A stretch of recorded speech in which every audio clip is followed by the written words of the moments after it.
So hello to everyone. Lovely to see you. So in this class, my name is Janice Williamson. I'm teaching in Western Canada, and happily it's sunshiny out in the morning. So that means spring is on its way. Who knows when exactly. But I have a block or two. I have a blanket and I have a strap, and I might have a couple of blankets or towels or whatever you have, really. If you don't have a strap, you can use a scarf, or if you don't have anything, that's okay too. I just suggest you sit up on something. So I make a little, that's if your hips are a little stiff, you can sit, you can fold a blanket. Years and years ago, a friend gave me this very heavy little Buddhist sitting thing. And since I am now old and my knees are not great, it's actually quite a good thing for my knees. So I just sit like this. And you can sit however you like, with your feet together. You can sit with your feet cross-legged. You can sit with your feet out. You could sit in a chair if that's more comfortable. So you sit however you like. And I was trying to think of what the theme would be today, and I think it's a pause for change. So I've been studying meditation for a while, and to my mind, and some other teachers talk about it as a pause, as an ability to develop enough self-awareness that you can respond rather than react. And so we're going to just focus a little bit on that. And a kind of sub-theme of that is joy. Um, and when I was young, many of you may have heard this: he who binds to himself a joy does the winged life destroy. But he who kisses the joy as it flies lives in eternity's sunrise. And that's by William Blake, famous British poet. I'll reread it again in contemporary terms. She who binds to herself a joy does the winged life destroy. But she who kisses the joy as it flies lives in eternity's sunrise. So I didn't, when I first read it in an English class, I don't know, 50 years ago or more, I thought it had to do with uh, joy, but I think it actually has to do with presence. And so we're going to focus a little bit right now just on being present. And we're going to inhale, and we're going to exhale. Inhale and exhale. Inhale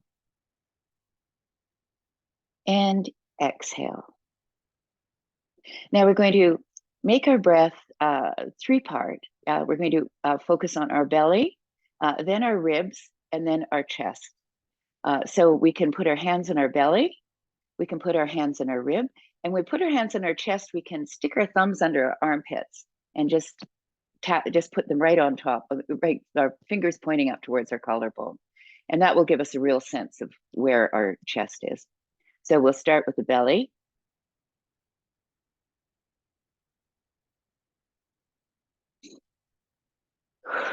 So it's inhale in the belly, inhale in the ribs, and inhale in the chest. And then exhale through your nose. So inhale through your nose, belly, ribs, chest. And then exhale. So if this is too much for you, you just breathe regularly. But we're trying to just expand our breath a little bit in our body. And we can try and have a little bit of a longer exhalation. It's tricky when you're doing this three-part breath, but we'll work on it. Here we go. So 1, belly, 2, ribs, 3, chest, and then exhale through your nose. 2, 3, 4. Okay, inhale.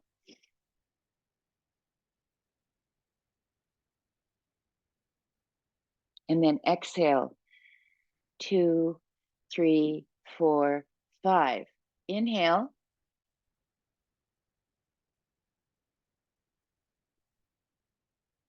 Exhale, 2, 3, 4, 5.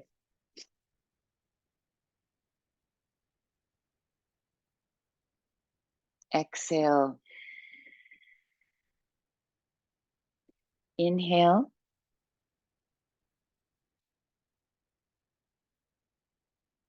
Exhale.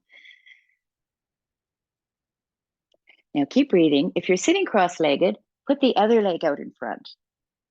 So you're not lopsided here. And see how that feels. Sometimes we have knee problems, so then just extend one of your legs or sit where it's comfortable. So we're just going to breathe evenly now. We've got a sense of the expansiveness of our body and the ability of our body to really, I tend to breathe really, up here. So it's really important to be able to get a sense of the full lung capacity and how beautiful it is, how our body is a kind of a giant lung, really. So kissing the joy as it flies and being present. How do we do that? Well, I've been reading this woman, Charlotte Joko Beck, who is actually dead now, but she was a Buddhist monk in California, and she wrote Everyday Zen. She was a single mother, and she talked about how being present was not not a special occasion. Meditation isn't really a special occasion. You can meditate anywhere. You can meditate if you're driving a car at the stoplight. You can meditate while you're doing the dishes. You can meditate between your breaths. So she's a very informal meditator, and I love that. I'm not living in a cave, and I'm busy even in retirement, and I love the idea that any moment I can just be very present. And she talks about how being present is about noticing your thoughts, acknowledging them, not judging them, and then letting them go. And in that process, she says, you find joy, because joy is about being present, being non-judgmental, and being with what is. Since yoga is the first sutra is yoga now, it is about being present, that momentary moment of being. So with that long-winded introduction, we'll begin with just sitting on our behind and just moving our arms from side to side. We're just going to open our arms up and lean in to the side. And we're going to breathe. So we're exhaling as we're coming up, inhaling as we're going down, because our chest is open here. So you can see we can breathe into our chest here, and then we'll come up, and then we'll inhale, and then exhale. Inhale, and then exhale. Inhale, and then exhale. Inhale, and then exhale. Good. Now we're just going to put in this, you can put your left hand in front, and then my right hand is going behind, and I'm just lifting up. I'm pretending that I have a very tender and kind puppeteer pulling my head up from the crown of my head, and I'm turning from the waist and just twisting to the right gently, because we're just beginning the class. So we'll just do the other side now, and we're just sitting up, feeling ourselves, our spine elongate as we turn gently to the other side.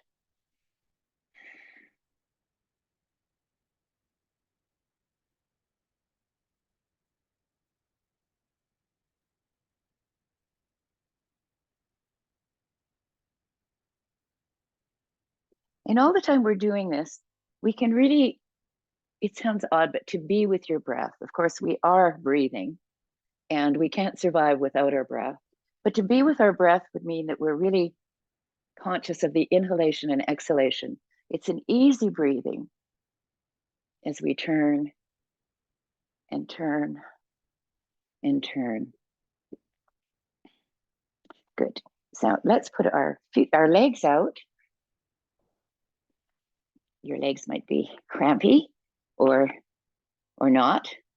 And I've got my feet up, and I'm just wiggling my toes, because toes are really important. Now, Pat, who teaches at Studio B, she used to teach piano toes. which is putting down the baby toe and then the other toes and then the big toe, and lifting the big toe up and then the other toes and then the baby toe. This is very hard. I can't say I'm very good at it, but it is a very good exercise just in getting our toes moving. So we're just lifting our toes up and then rolling them down. It's completely good. All right. So that's fine. Let's do that. And let's see if we can get a strap. If you need a strap, we're sitting in Dandasana now. And I've got my strap over top of my toe mounds, and I'm making sure that my heels are extending out. And I'm just sitting with my arms relaxed at my side. And I'm moving forward here, just gently with a straight back. So I actually can't move forward very far with a straight back, and that's okay. There's no judgment here. We just are as we are. And I'm just going to feel the extension in my spine as I'm moving forward with a straight back. And then I'm going to just allow myself to fold over. Now you can still hold onto your strap if you like, or you can reach forward and hold your toes. You can hold the outside of your foot, and you can just roll over your thighs. And here we're breathing, inhaling and exhaling. We'll take a few breaths here and then we'll come up. Breathing, inhaling. And as you exhale, you might find yourself moving a little closer. So your object is really for your collarbone to stretch towards your toes.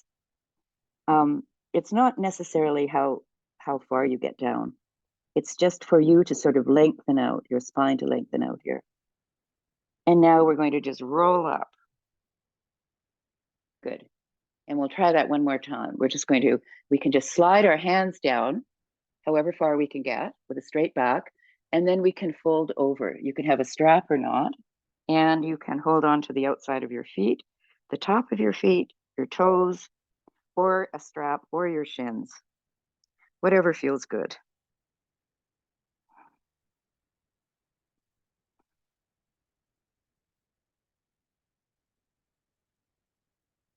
Good. And now we're going to roll up, and we're going to draw one leg in. So you can draw your left leg into, this is kind of seated tree pose. And make sure that you're comfortable here. You might want to have a blanket or something underneath your knee if it's sticking up and it's uncomfortable. And I'm going to actually, usually we turn and move over that foot, but I'm going to move that foot wide here. And I'm just going to go straight over this foot. It's a different kind of stretch. And once again, I'm just going to put my hands down here and I have a straight back. I'm going to walk my hands forward with my collarbone lifting up. And I'm just going to rest here for a moment. And I'm inhaling and exhaling. And as I exhale, I imagine that my muscles are letting go a little. The tightness in my muscles are letting go. So I'm inhaling and exhaling. And you just want to not experience pain.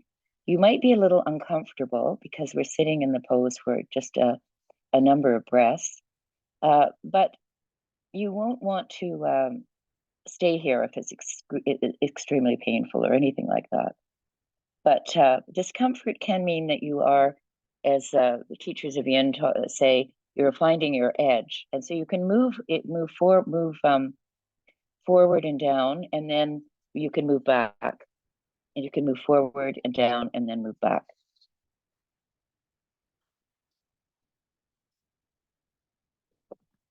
Sorry about that. Okay. All right, and now we can come up, and we'll just lift this leg up and put it over here. And here's the other leg, and I'm just going to move my foot out towards the edge of the mat, and I'm going to extend out over again. All right, walking my hands out gently, just feeling that lovely stretch We'll stay here for a few breaths. This is a kind of yinish practice. We're not staying for a long period of time, but we're going to hold some of these poses for a while.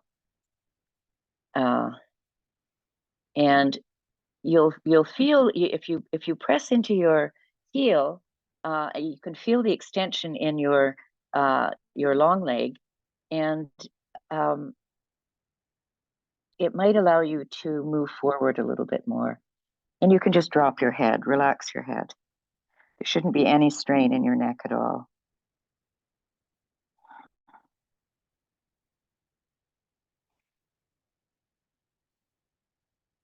And we're just breathing here, kissing the joy as it flies.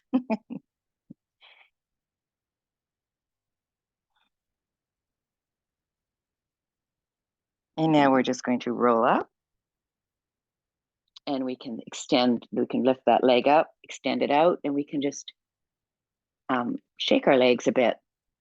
Rotate our ankles one way and then the other.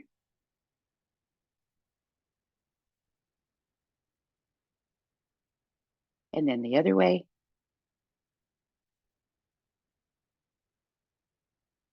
And then the other way.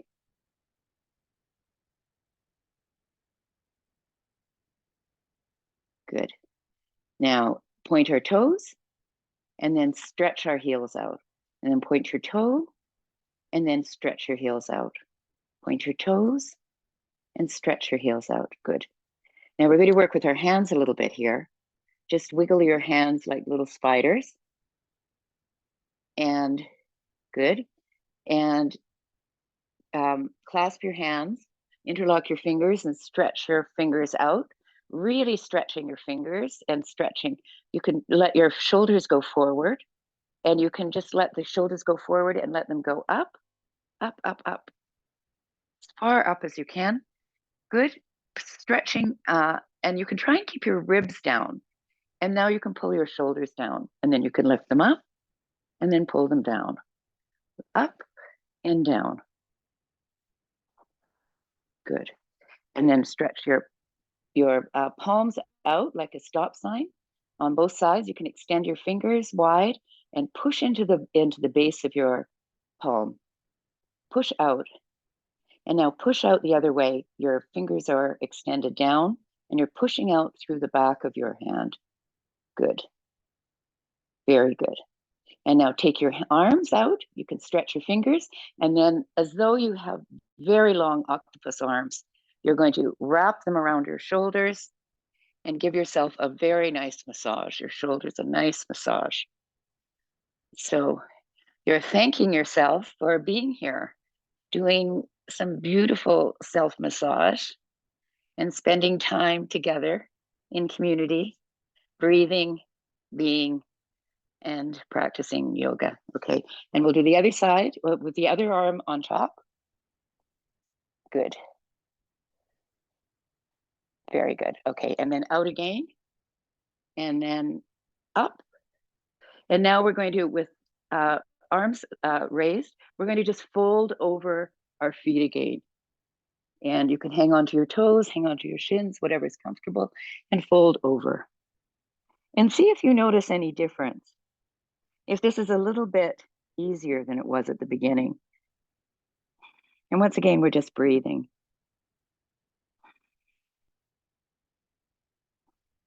Good. Now we're going to roll up.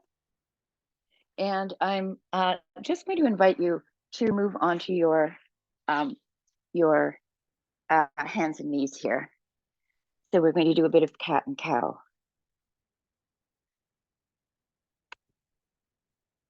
There you go. And we're just have our hands splayed out, pressing our palms into the ground and feeling as though the center of our palm is like a suction cup. We're really pressing our fingers into the ground and the base of our hand.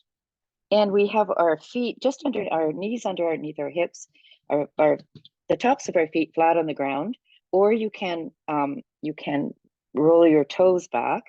And we're just going to do cat and cow. So we're inhaling and we're exhaling and we're doing cow, and then we're inhaling. Oh, anyway, so I always get this mixed up. So we're doing cat, exhaling, and then inhaling cow. Inhale, or exhale rather. Inhale.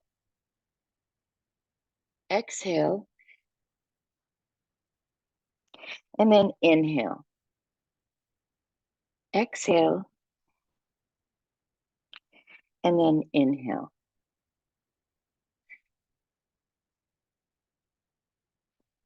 Good. Now we're going to do it with our arm up.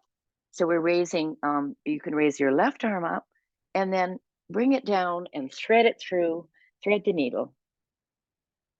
And then up again, inhaling with your chest open and then exhaling as we move down. Inhaling and exhaling. Inhaling and exhaling. Inhaling and exhaling. And this time we're going to stay down. We're going to rest on the side of our head, or the top and the side of our head. And then we just have our shoulder on the floor and our arm on the floor. And we're just going to stay here for a moment and inhale and exhale and feel that sense of contortion. I don't know what other sense there is at this point. It's something like contortion. So, and if you have the space, you can stay like that. And then, so this, in this case, say your left arm is underneath, and you can lift your right leg up and bend your knee and lift it up and drop it over. Oops, we'll drop it over. Okay, well, don't do that. All right, so let's not do that. Let's do this. Let's take the other leg and lift it up and drop it over and see what happens. And bring it back.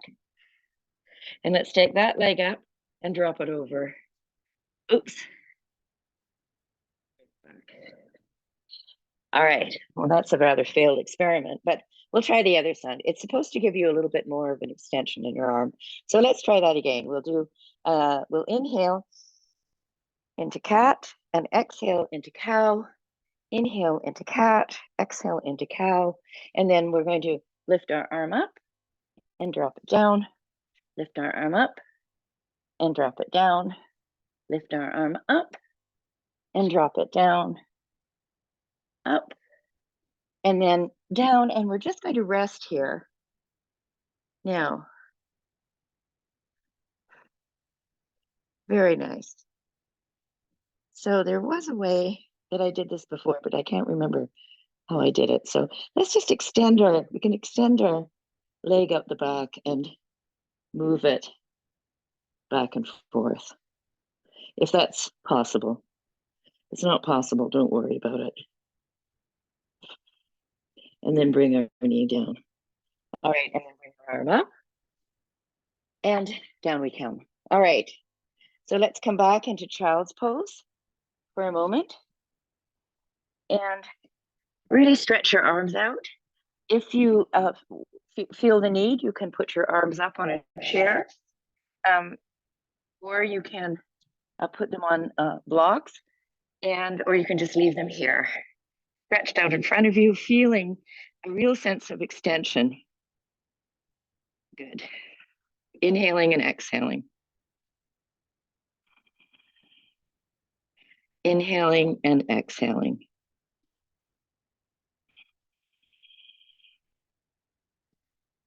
Good. Now we're going to bring our hands back. We're going to sit on our toes, which can be a little excruciating, but such is life of the body.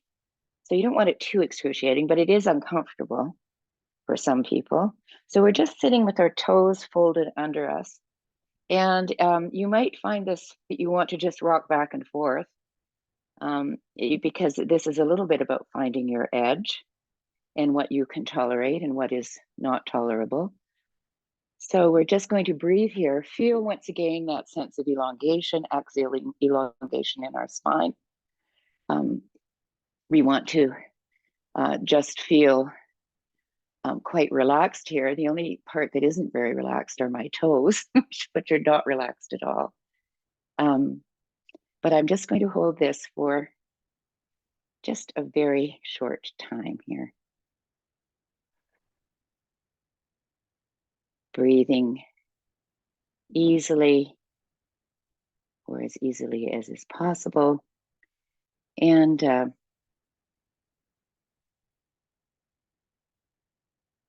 finding ourselves being present. Now, if you want to, you can certainly come out of it and go back in, or you can come out of it and go into child's pose. I'm just going to stick it out for another 20 seconds, I think.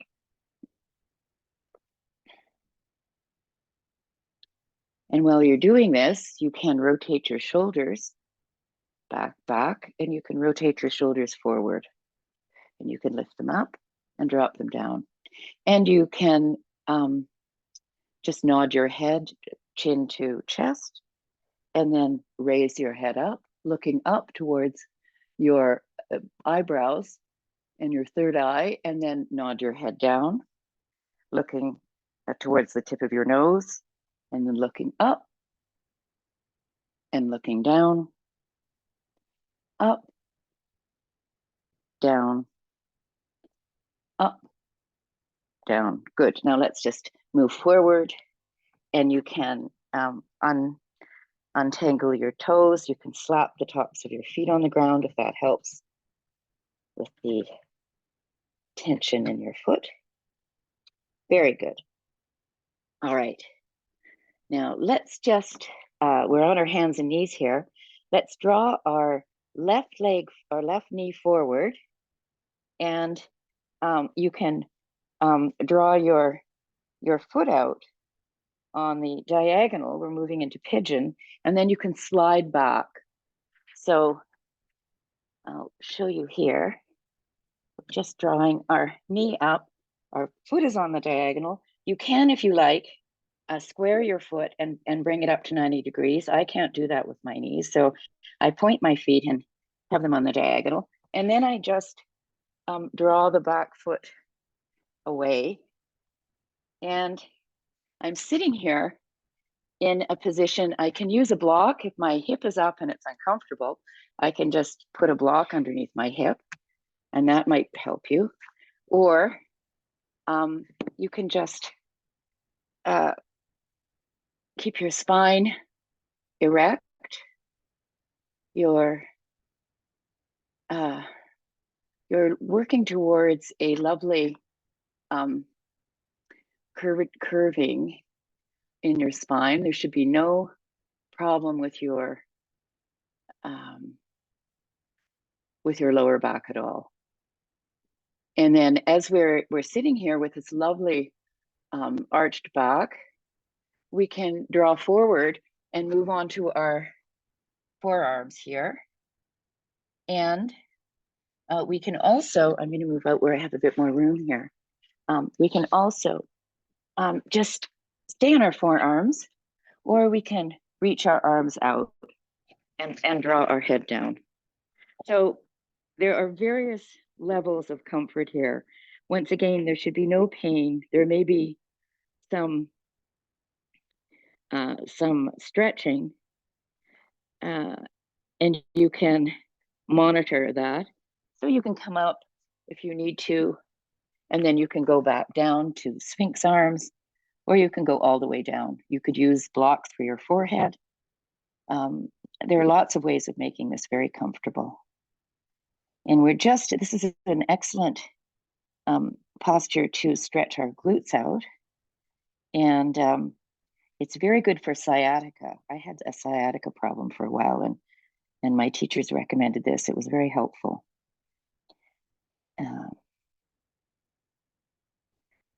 So we're just resting here, and we're inhaling and exhaling and keeping ourselves present to ourselves. I'll just read you a short piece by Charlotte Joko Beck. This is: life always gives us exactly the teacher we need at every moment. This includes every mosquito, every misfortune, every red light, every traffic jam, every obnoxious supervisor or employee, every illness, every loss, every moment of joy or depression, every addiction, every piece of garbage, every breath. Every moment is the guru.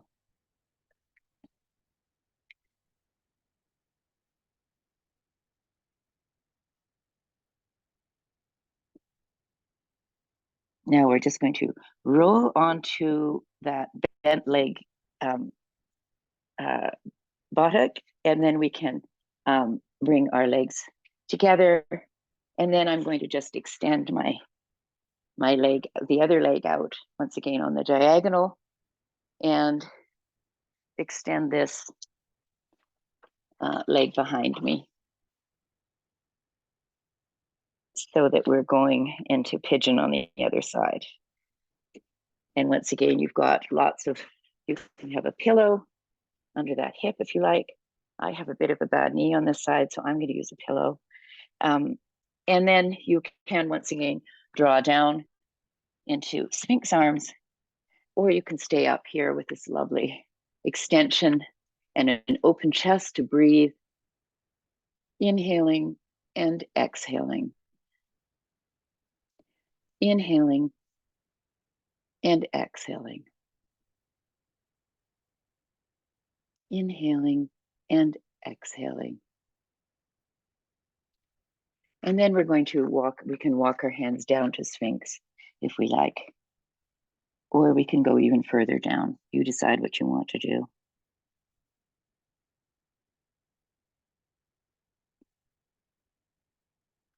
You could make a pillow with your hands and rest your forehead on your hands if that's possible. And we're inhaling and exhaling.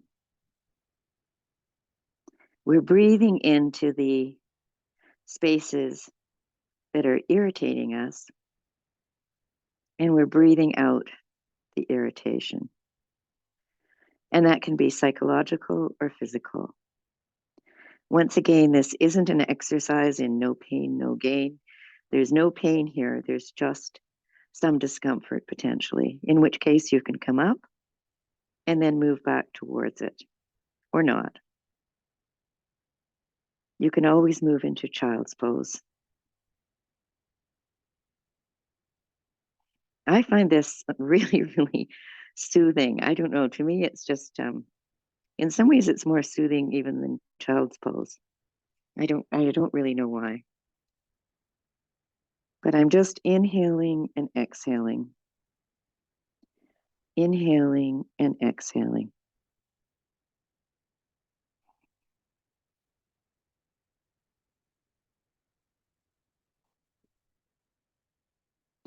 One of the things I like about Studio B and about Octopus was it's a non-lineage yoga studio, so there is no guru.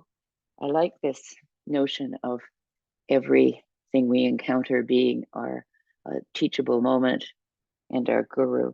So I'm just coming up to, once again, feel my chest open. Then I'm going to rock back onto my behind and come back into just sitting here. And we'll do a little bit of, this is a lovely movement. You can have your hands behind you, holding you up, and just move your knees. Your feet are the width of the mat, and you're just rolling back and forth. Now, if you like, you can do it without your hands behind you. And this is a lovely way to open up your hips. You can, of course, support you with your hands behind you if you like. But it's a very, and I seem to be traveling forward. So I don't know that I can manage to travel back at the same time, but it's a very good moment. I think those children are enjoying that movement. All right. So let's go back onto our belly, and we will do Sphinx again, which is we did before. Sphinx arms, flat, elbows below your shoulders, hands flat on the ground, and we're just moving onto our belly here. And we have an opportunity here. We can point our toes, feet flat on the ground. We have an opportunity here just to allow our spine, our mobile spine, to open up again. So we were doing back bends with the pigeon, and we are back in that shape now. Now, if you would like, you can walk your hands out further and move into seal, which is with your hands, your arms straight and your feet straight behind you.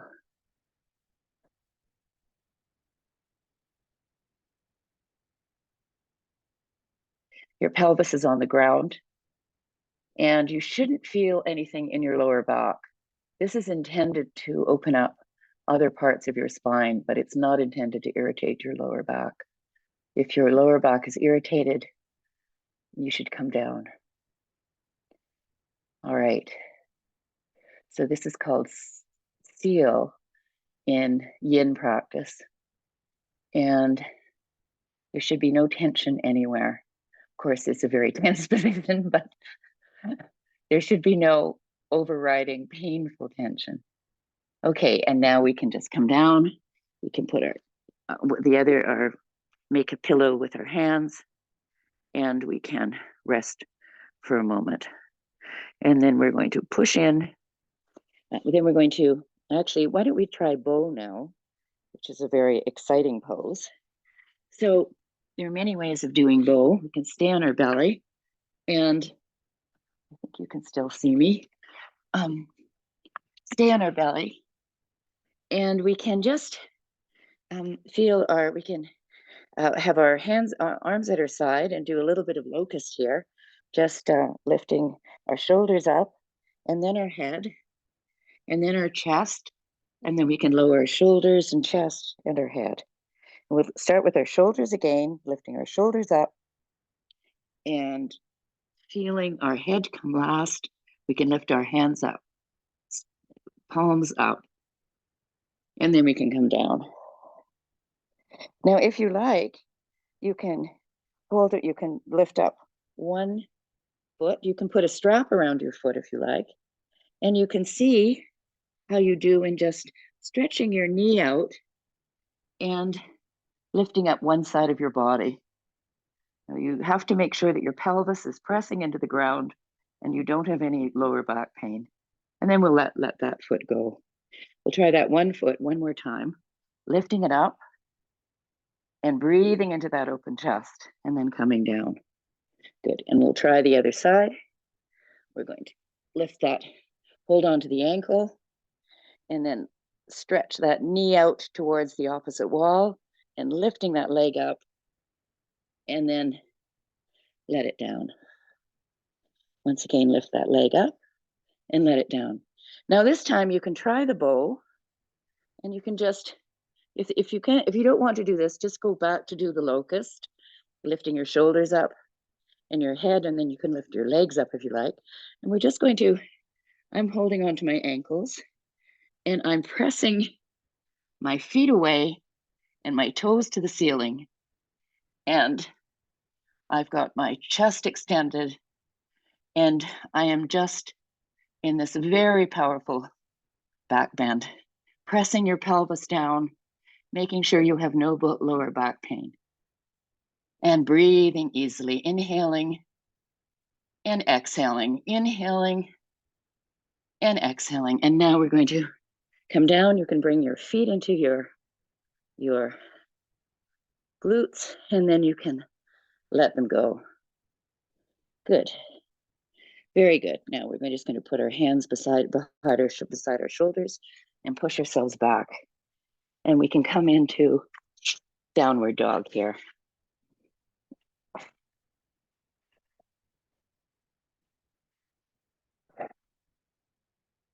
There we go. So we're in downward dog now. And you're imagining that I'm there right beside you, right behind you. And you've given me permission, and I have hooked my fingers in that hip crease. And I'm slowly drawing up and back so that you can feel your spine elongating here. And you're pushing back on your thighs to straighten out your legs. And you're feeling your head just suspended there. You're pushing into your hands and your feet. And now we're going to come forward into plank. We're just going to rest here for a moment. It's a little torturous. It shouldn't be too painful. It should be just strengthening your arms. And then we're going to lift our hips up, standing on our tiptoes. And we're coming back with our hips up on our tiptoes. And then we are lowering our heels down. And once again, you're feeling someone pulling your hips up and back. And you're rotating your shoulders, your upper arms out. And because yoga is a strange oppositional practice, we're rotating the upper arms out and we're kind of rotating the lower arms in. We're pressing into our thumbs. So we're holding this downward dog for a few more breaths. Inhaling and then exhaling. Inhaling and then exhaling. Inhale, exhale. Very good. And now we're going to go back onto our tiptoes, forward on into plank, and then we're going to go back into downward dog, lift our left leg up, and bring our foot forward into a low lunge with our knee on the ground. We do lift our arms up and look up.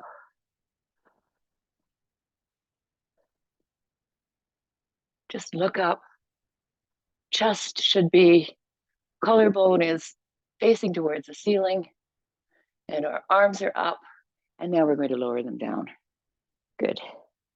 Now we're going to shift backwards, straightening our front leg and lifting the toes up so that we're really extending the hamstring in the back here. And now we're going to move forward into that low lunge. We can lift our arms up and we're going to come back, drop our hands to the floor, lift our toes up, and then once again, up into this raised arm low lunge, and then back and forward, back and forward, back, oops, and forward. Good. Now we're going to put our hands on the ground, take that leg back into a three-legged dog, and we can bend our knee, drop our heel towards our hip, and open it up so that one hip is on top of the other.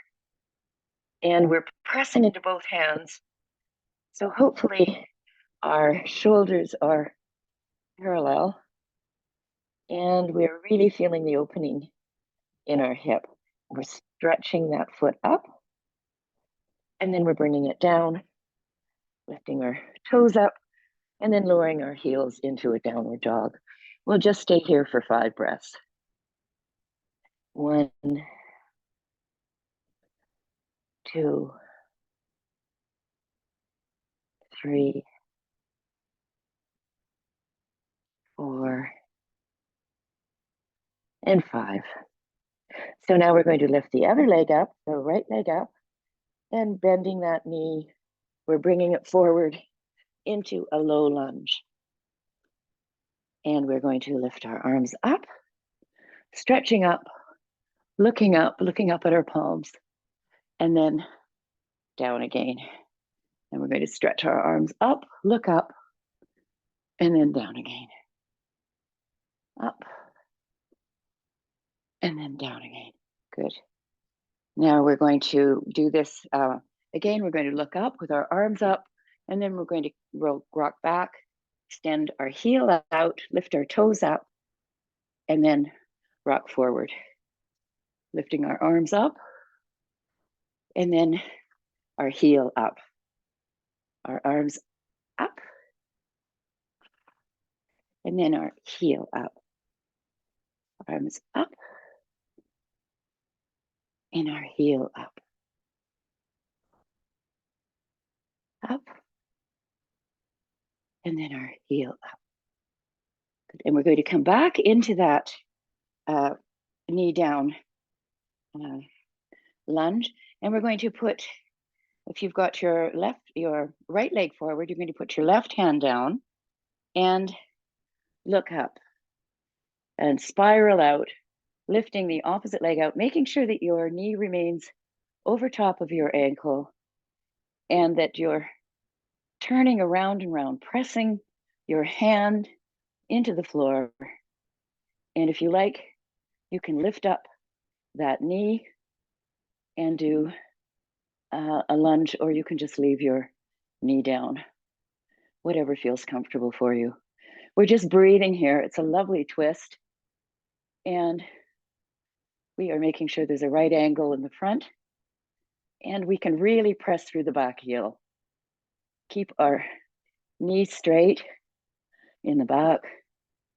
And now we're going to lower that hand, and we're going to bring our foot back into a downward dog. All right. Now we're going to lift the other leg up. I think this must be your left leg. We're going to bring that forward into a knee down lunge. Once again, and we're going to put the hand down right beside the foot. We're going to twist towards that leg, making sure this is over top of the foot, facing forward, right angle here, and you are stretching that arm up, really lifting up. And if you like, you can lift that back knee up and feel the power of that low lunge, straightening, pressing into the back foot and looking up. Now the drishti in yoga is the focal point, so you can look into the corner of your eye towards your hand. Imagine there's a big sun there. Now we're going to lower that hand, bring the leg back, push back into downward dog, and then we're just going to keep on moving back so that we are doing what's called in yin dangling. This is forward fold in hatha, but I like the descriptive part of dangling because it suggests that we really are at ease in the upper body. We're just letting go, catching our breath, breathing easily. Now the lower part of our body, that's another story. We're pressing into our feet, lifting our toes up, feeling our arches rise, and we're feeling the energy moving up our legs towards our tailbone. And we can press back with our minds, pressing our upper thighs back, and so that we're really extending the knee, straightening it up. Now, if you have hyperextended knees or hypermobility, you know how to take care of that, but ordinarily it's not a problem to just feel you're pressing your knees back. And we're dangling here. And we're staying here for a little bit in a yinish moment, because this allows us to, and our body and our muscles, to really have the time to elongate. Now, apparently, it takes 90 seconds for our connective tissue, our fascia, to really untangle itself. So that's why we're doing this. Now, I'm going to invite you just to bend your knees for a moment and put your hands on the ground and then straighten them up again. And then bend them again and straighten them up. And I'm doing this because the muscles are, from my understanding, are a bit, they have spindles in them. And in biomechanics, they talk about how one of the ways that the spindles actually are become loosened when we relax and then move back into the pose. So you might find when you bend your knees and give it a rest, and then straighten by lifting your tailbone up and your sit bones up, that you may find that you have a greater ability to elongate those muscles. All right, we're just dangling here. And now we're going to just, you can come up with a straight back. Let's put our arms straight out with our upper arms by our ears. And let's just come straight up with our arms up. Oh. Very good. Now we're back upright. And I'm going to invite you just to stretch your legs out into a wide angle. And we're going to just simply put our hands at our hip crease, and we're going to fold over our hands here. And you might want to have some blocks here to hold on to, or lower down, or you can put your hands on the floor, or you can bring your hands back between your feet, elbows bent, elbows facing back, and you can just relax here to the best of your ability. And we'll just, once again, let our head dangle. So we're not doing headstands or handstands, but these are inversions with our head below our heart. If you have high blood pressure or issues that make this impossible, then just put your hands on a chair and keep your head up. So there are always lots of alternatives for various bodies, and you are your own best teacher. Anyway, there we go. I find this very relaxing too. Now we can stretch our arms out in front, straight, and then we can walk them over to one side, and we can hold on to our ankle. If that doesn't work, just keep them on the ground. And if you feel like coming up at any time, please do. Now I'm just using my elbows here to draw myself down. And it's a slow process. It's a lifetime, really. So don't feel you have to be anywhere at all. You're just holding on for dear life. And now I'm going to walk myself back to the center and really stretch out here. Feel that lovely, beautiful, elongated spine. And I'm walking back to the other side, holding onto my ankle. And of course, we're asymmetrical, so one side will feel very different. And you want to make sure that you are feeling the energy. I feel as though I have to draw energy up from my feet right into my hips. And then we're going to walk back, and we can just we can come up with uttanasa arms, straight arms, and then extend them out. Good. And draw them down and then wiggle back in as best you can. This is a tricky part. My legs at 72 get a bit stuck occasionally. Okay, there we go. And now we're going to just wiggle and jiggle. I really like wiggling and jiggling. And my friend who did a documentary on bones and muscles says wiggling and jiggling is very good. It sort of realigns everything. It's good for children and it's good for adults. Good. All right, so we'll just do We don't have too much time, so I think what we'll do is we'll just come back down to the mat, however you like, and you can stretch out on your back, and you can, if you like, if you have a block nearby, you can put a block underneath your sacrum, and that is a lovely way to just rest for a moment. So we've got it right under the sacrum. You don't have to have a block, and you don't have to put it under your sacrum, but you can do that. And then you can stretch your arms up over your head and stretch your feet out. Now, this requires that you basically tilt your pelvis up because you want to protect your lower back. So you are tilting your pelvis up slightly. You just want to make sure that your lower back is not bothered. And you can press into your heels and press your feet out. Good. This is a kind of a stretchy relaxation and a very slight back bend. Good. Now we're going to bring our knees in so that they're bent. This may be more comfortable for you, and you can certainly stay here. Or you can bend one knee and stretch it up, and then bend the other knee and stretch it up. And you can just feel the gorgeousness of this pose. And you can have your hands beside your body with your palms up. You could put your hands on your chest, or you could put your hands above your head. You decide what you want to do. Very good.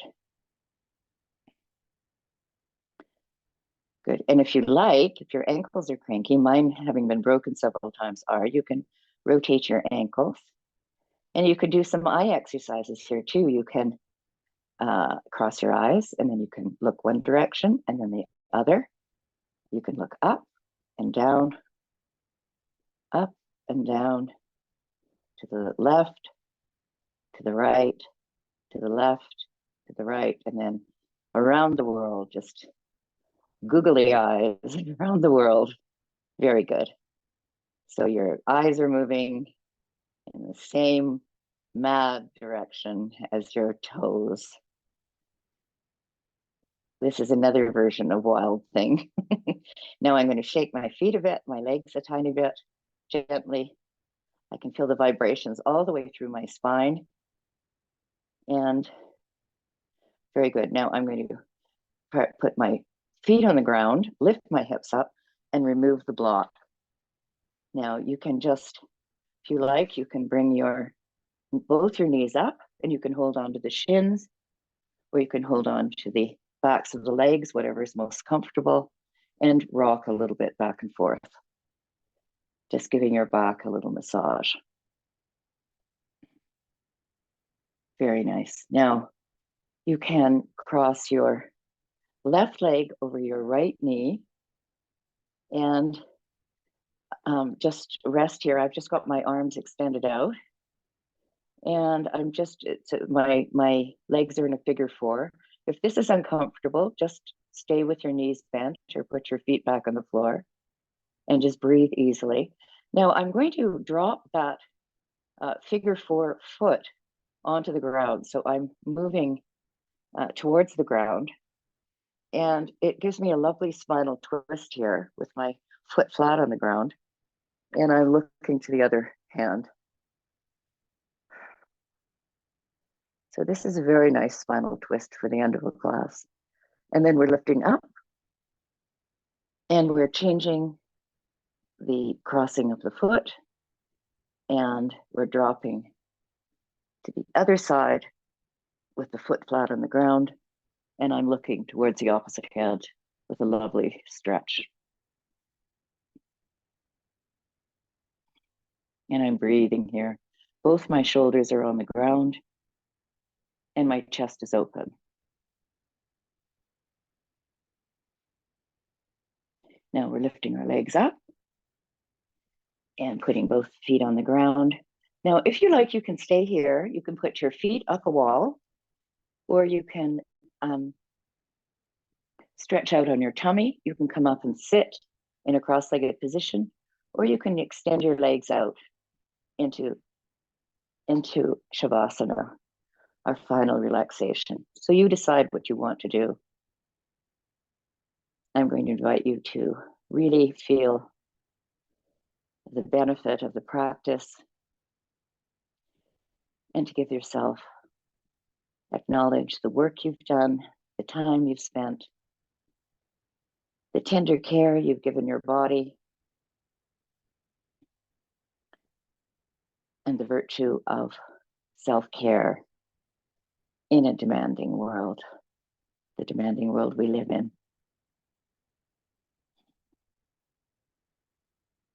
So we're going to imagine, as the Thich Nhat Hanh, the Vietnamese Buddhist teacher, says in one of his books, I think the title is Peace in Every Breath. We're imagining, we're inhaling peace and serenity, and we're exhaling anxiety, dread, whatever it is that's bothering you.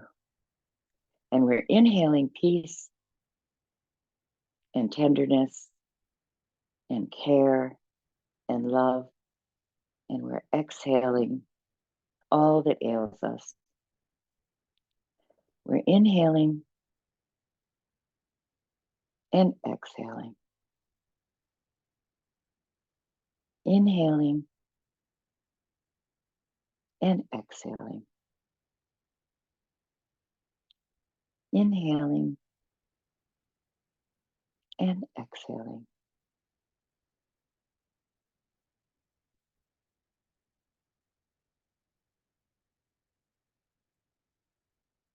Just breathing easily here.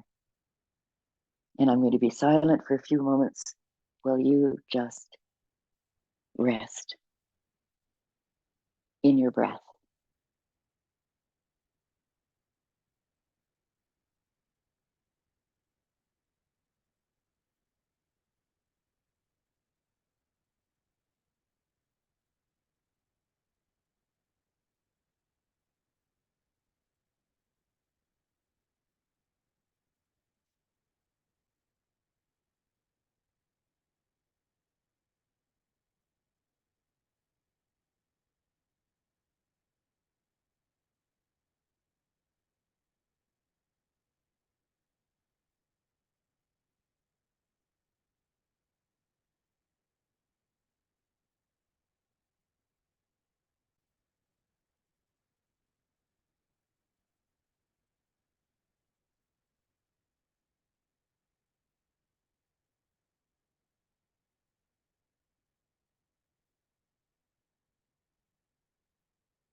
And I'll call you back to this moment with Charlotte Joko Beck and two short quotes. One is, joy is being willing for things to be as they are. So our practice of being with our breath in the present moment is really a practice of kissing joy as it flies.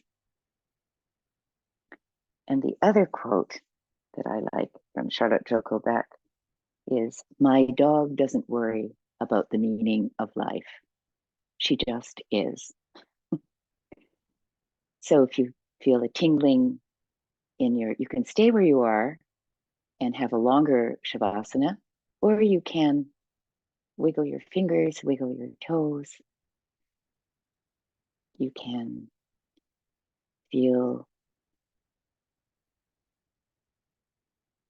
a stream of beautiful spring water flowing along your spine, through your arms and your legs. You can feel the outside of your lips tilting upwards into a smile, kissing that joy as it flies. You can push yourself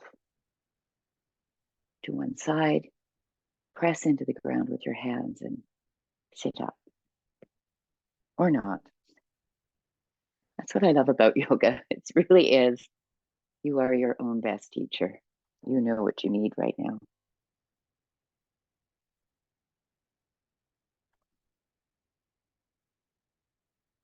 And I'll thank you all for being with me. My apologies for that failed pose in the middle where we were going with our leg, who knows where, but such is life when teaching becomes a bit cranky in the middle. So thank you all very much. I've enjoyed being here with you, and I do really think teaching is a gift for me, and I hope that you've enjoyed the class. So the teacher in me honors and salutes the teacher in you, and the student in me honors and salutes the student in you. Deep bows to you. And I think that we have done enough work that we can dedicate the merit of our practice to the health and well-being of all living things. The world needs a lot of loving right now. Thank you. I'll turn the recording off, and then if you'd like to stay and chat, I'm happy to be with you.